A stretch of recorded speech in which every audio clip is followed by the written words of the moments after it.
تھوڑا سی ایسے جگہ ہٹائی تو وہ دیگ نکل آئی، تو فرمایا پھر مٹھیاں سونے کی بھر بھر کے دیتے تھے۔ اور مجھے ایک صاحب کہنے لگے کوئی ایسا عمل بتائیں، کوئی ایسا عمل بتائیں کہ میں چاہتا ہوں میری 7 نسلوں میں رزق ختم نہ ہو، جو مہنگائی اور حالات اور پریشانیاں میں دیکھ رہا ہوں۔ کوئی ہے؟ 70 اولیاء نے فرمایا کہ جو بندہ یہ وظیفہ پڑھے گا اللہ کا عرش ہل جاتا ہے۔ لا علاج بیماریاں ہوں، دکھ ہوں، غم ہوں، قرضے ہوں، مصیبتیں ہوں، ناکامیاں ہوں اور پریشانیاں ہوں، اور ایسے حالات کہ جو انسان کہے کہ بس سب تو موت ہی ہے، اس کے علاوہ کوئی راستہ نہیں، کوئی ایسی پریشانی ہو، اللہ کا نظام ہے کہ اس پہ وہ ملتا ہے جو انسان گمان نہیں کر سکتا، سوچ نہیں سکتا۔ یہ فیصل آباد کے ساتھ مامو کانجن میں ایک درویش ہوتے تھے، صوفی عبداللہ صاحب رحمۃ اللہ علیہ، بڑے اللہ والے تھے، درویش تھے، اللہ سے مانگتے تھے، اللہ دے دیتا تھا۔ تو مجھے ان کے ایک شاگرد نے بتایا، اردو بازار لاہور میں ہوتے تھے، کہنے لگے کہ میں ایک دفعہ گیا تو مجھ سے فرمانے لگے کہ میرے سارے کے سارے طالب علم استاد جمع ہو کے آ گئے کہ ہمارے جو ہے وہ ہمارے راشن نہیں، کھانا پینا کچھ نہیں، تنخواہیں نہیں ملی، سب چیز ختم ہو چکی ہے، تو اب ہمیں اجازت دے دیں، آپ کے پاس تو ہے نہیں۔ اچھا فرمایا مجھے چند دن دے دو، جتنے اور دن صبر کر لیا، چند دن مجھے دے دو۔ تو فرمایا پھر بیٹھ گئے مصلی، اور جو سورۃ فاتحہ پڑھی نا جب آتے تھے نا، ایاک نعبد و ایاک نستعین، اس کو جو وجدانی کیفیت کے ساتھ دل کی گہرائیوں اندر کے درد کے ساتھ پکارتے تھے، اتنا درد، اتنا غم، اتنا درد، اتنا غم جو پکارتے تھے، کہ ایسے محسوس ہوتا تھا کہ زمین ساری کی ساری ہل رہی اور ہر طرف ایک نظام چل رہا ہے۔ اور جب پھر اس صورت کو پورا کرتے تھے، پھر سورۃ فاتحہ پڑھتے تھے، اور جب پہنچتے تھے ایاک نعبد و ایاک نستعین، پھر ایسے ہی جو ہے اس کو دہراتے تھے۔ پر بات یہ ہے وہ دعا پڑھتے نہیں تھے، مانگتے تھے۔ ایک ہے دعاؤں کا پڑھنا، ایک ہے دعاؤں کا مانگنا۔ وہ دعا پڑھتے نہیں تھے، مانگتے تھے، اور اللہ مانگنے والے کو دیتا بھی ہے، اللہ مانگنے والے کو عطا بھی کرتا ہے، اور اللہ کی رحمت مانگنے والے کے ساتھ سدا رہتی ہے، ہمیشہ رہتی۔ وہ دعا پڑھتے نہیں تھے، مانگتے تھے۔ بس کہا کہ ایسے مانگے، ایسا مانگا، ایسا مانگا کہ اللہ پاک کو ترس آیا۔ چند ہی دنوں میں فرمایا اللہ نے دکھایا کہ یہ دیگ ہے، سونے کی بھری ہوئی ہے، اور میں نے آپ کے حوالے کر دی۔ اور تھوڑا سی ایسے جگہ ہٹائی تو وہ دیگ نکل آئی، تو فرمایا پھر مٹھیاں سونے کی بھر بھر کے دیتے تھے، اور کہتے تھے اس کو حسب ضرورت خرچ کرنا، خیال کرنا، کہیں فضول خرچی نہ کرنا، اسراف نہ کرنا، اللہ کے خزانے ہیں اور برکت والے ہیں، کہ اللہ ناراض ہو کے چھین نہ لے، کہ اللہ ناراض ہو کے چھین نہ لے۔ مجھے ایک صاحب کہنے لگے کوئی ایسا عمل بتائیں، کوئی ایسا عمل بتائیں کہ میں چاہتا ہوں میری 7 نسلوں میں رزق ختم نہ ہو، جو مہنگائی اور حالات اور پریشانیاں میں دیکھ رہا ہوں۔ کوئی ہے عمل؟ میں کہا بالکل ہے۔ میں نے کہا روزانہ 40 منٹ بیٹھ، 40 منٹ صبح دوپہر شام، جو تیری تنہائی کا وقت ہو، کہ یا اللہ دنیا میں ایسی جگہ کوئی کہیں ہوتی، اکیلے بیٹھے رہتے یاد تیری دل نشیں ہوتی، اکیلے بیٹھے رہتے یاد تیری دل نشیں ہوتی۔ 40 منٹ کوئی ایسا بیٹھ 40 منٹ اس انداز سے مصلی پہ، کہیں بستر میں، کہیں ایسی جگہ جہاں سوئے نہیں، اور بس صرف ایک بار سورۃ فاتحہ پڑھ، اور اس کے بعد ایاک نعبد و ایاک نستعین کو دوہرا۔ جاگ رہے ہیں؟ دیکھتے رہیں، مجھے دیکھتے رہیں، میں آپ کو دیکھتا رہوں۔ آپ اللہ کے اور اس کے حبیب کے مہمان ہیں، آپ کو دیکھنا بھی ثواب ہے، آپ کو دیکھنا بھی ثواب۔ تو میں نے اسے عرض کیا کہ بس اس کو وجدان سے پڑھو، ایسے پڑھ کے رونگٹے کھڑے ہو جائیں، آنسو بہنے لگ جائیں، دل کے اندر کا درد اور دل کا اندر کا غم اور اللہ کے سامنے حاضری، استحضار، اور یہ کیفیتیں تیری ہوں کہ بس اس کے علاوہ کوئی مجھے یاد نہ رہے، اس درد سے پڑھو۔ صرف 40 منٹ، 40 کی عدد کے ساتھ کائنات کے رازوں کا بڑا تعلق ہے۔ 40 کا جو عدد ہوتا ہے، بس 40 کے عدد کے ساتھ پڑھ، اور بہت توجہ سے پڑھ، اور بہت دھیان سے پڑھ، بہت توجہ سے، روز پڑھ۔ مجھ سے کہنے لگا کتنے دن پڑھوں؟ تو میں نے اس سے کہا مجھ سے یہ دن نہ پوچھ، تیرا دل خود بولے گا کہ فیصلے ہو گئے ہیں، بس ختم، دل خود بولے گا۔ یہ بتائیں کہ پیٹ بھرتے ہوئے کوئی گھنٹی بجتی ہے، یہ دل خود بولتا ہے کہ پیٹ بھر گیا۔ پیاس میں بھی کوئی کہتا تو نہیں ہے کہ آپ کی پیاس بجھ گئی ہے، وہ دل خود بولتا ہے کہ بس اب پانی کی ضرورت نہیں ہے۔ نیند سے دل بھر جائے تو بس دل بس اب سو لیا، وہ اٹھیں۔ اسی طرح دل خود بولے، دل خود بولے، کیا بولے؟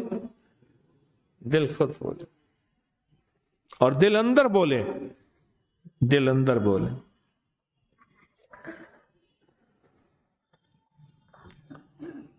کہ اللہ پاک جل شانہ نے نسلوں کے لیے رزق کی عزت، دولت، برکت کے فیصلے کر دی، بس دل بولے۔ کتنے دیر کر؟ اب یہ تیری اپنے مانگنے میں ہے، اب یہ تیری اپنے مانگنے میں ہے۔ مانگنے میں کمی ہے تو دل نہیں بولے گا، اگر مانگے گا تو پتہ نہیں دنوں میں یا ہفتوں میں، جتنے میں دنوں میں فیصلہ ہو جائے گا، فیصلہ ہو جائے گا۔ اور میں نے اس سے کہا کہ یہ میرے پردادا کے پردادا کا عمل ہے، ان کا یہ عمل ہے، میرے پردادا کے پردادا کا عمل، جو ہماری خاندانی یادداشتوں میں یہ لکھا ہوا ہے، لکھا ہوا ہے۔ اور فرمایا اگر یہ کوئی بندہ کر لے، اللہ نسلوں کا رزق اللہ سے منوا لے۔ اور میں نے اس سے کہا خیال کرنا، رزق کے روحانی ساتھ منوانا، رزق کے روحانی ساتھ منوانا، رزق کے روحانی ساتھ منوانا، ورنہ دولت، مال، چیزیں مل جائے گی جس کے بارے میں کہا جاتا ہے کہ بعض بندے ایسے ہوتے ہیں اللہ پاک ان سے لقمے نہیں چھینتا، سجدے چھین لیتا ہے۔ اللہ ان سے لقمے نہیں چھینتا، کیوں؟ رزق جسمانی دوسرے لفظوں میں مل رہا ہے، اور رزق روحانی اللہ چھین لیتا ہے۔ یہ جو آج آپ بیٹھے ہیں تسبیح خانے میں اور میں بیٹھا ہوں، یہ ہم روحانی دسترخوان پہ بیٹھے ہیں۔ یہ بہت بڑا دسترخوان لگا ہوا ہے، یہ دسترخوان ہے۔ سنا ہے در یار پہ بڑی دھوم ہے، سنا ہے در یار پہ بڑی دھوم ہے، وہاں عاشقوں کا ہجوم ہے۔ یہ روحانی دسترخوان ہے، میں بھی خود محتاج ہوں، یہ روحانی دسترخوان ہے۔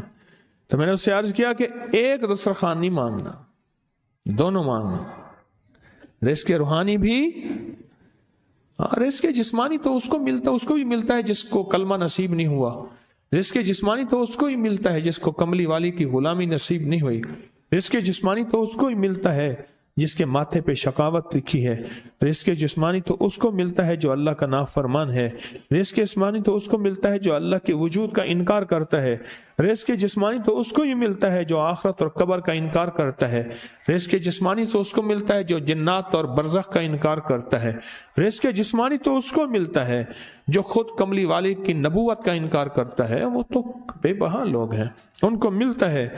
پر تجھے بھی صرف رزق جسمانی ملا اور اللہ سے یہ منوا لیا، نہ یہ نہ منوانا، اللہ سے کہنا ہے اللہ رزق روحانی بھی دے اور رزق جسمانی بھی دے، دو رزق کٹھے عطا فرما۔ کون سا رزق؟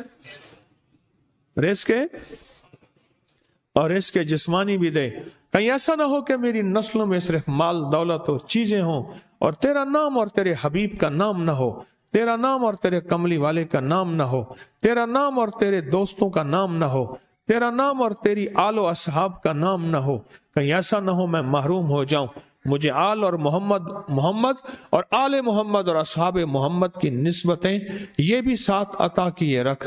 میں نے اس سے کہا کہ 2 چیزیں مانگنا۔ اچھا، قدرت کا نظام ہے، کچھ دیوانے بھی ہوتے ہیں، یقین والے ہوتے ہیں، آپ جیسے آپ مخلص بیٹھے ہیں، اور پوری دنیا میں ہمارے ساتھ اس وقت مخلص بیٹھے ہیں جو ہماری آج کی محفل میں شریک ہیں، ہوتے ہیں دیوانے۔ اس نے یقین سے پڑھنا شروع کر دیا، مجھ سے کہنے لگا ایک وقت ایک جگہ ہو بہت بہتر۔ میں نے اس سے کہا، میں نے کہا پھر بھی اگر ایک وقت ایک جگہ میسر نہ بھی ہو تو اگر عمل کسی وقت چوک جائے، عمل کی جگہ چوک جائے، عمل کا وقت چوک جائے، مجبوری میں نہ ہو تو بہتر ہے، پر توجہ نہ چوکے، دھیان نہ جائے، استحضار نہ جائے، یقین نہ جائے، اور سچا یقین ہو، سچا یقین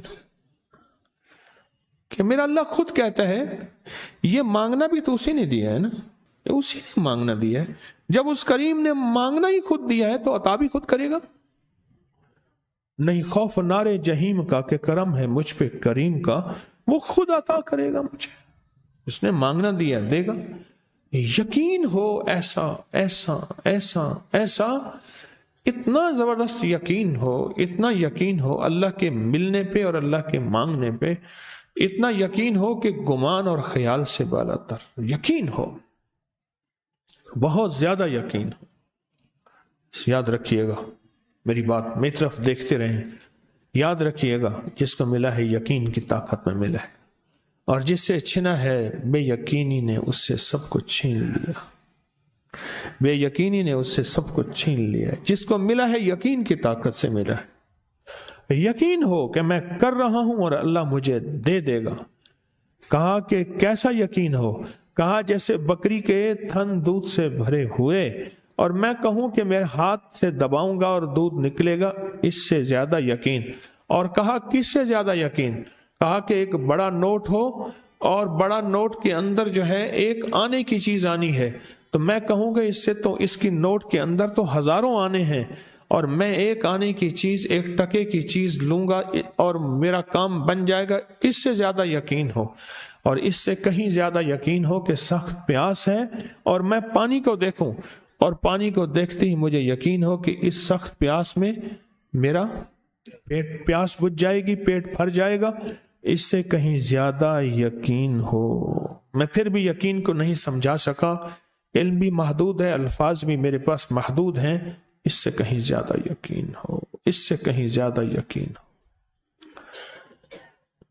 اور بہت زیادہ یقین ہو، اتنا یقین ہو۔ کیا خیال ہے؟ آپ چاہیں گے اپنی نسلوں کے لیے بخت، رزق، نصیب اور مقدر منوا لیں؟ کیا خیال ہے؟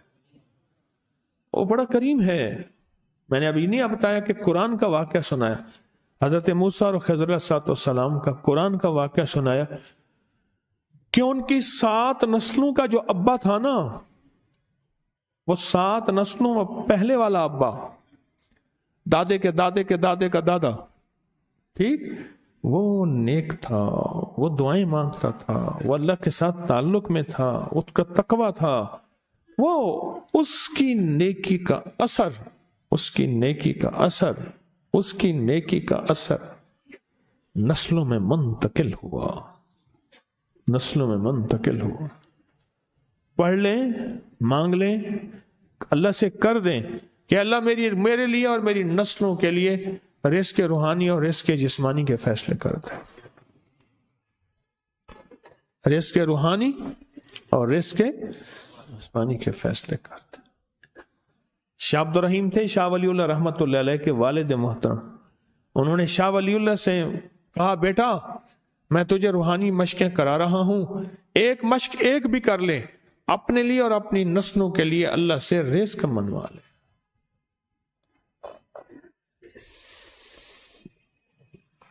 اللہ سے رزق منوا لے، اللہ سے رزق منوا لے۔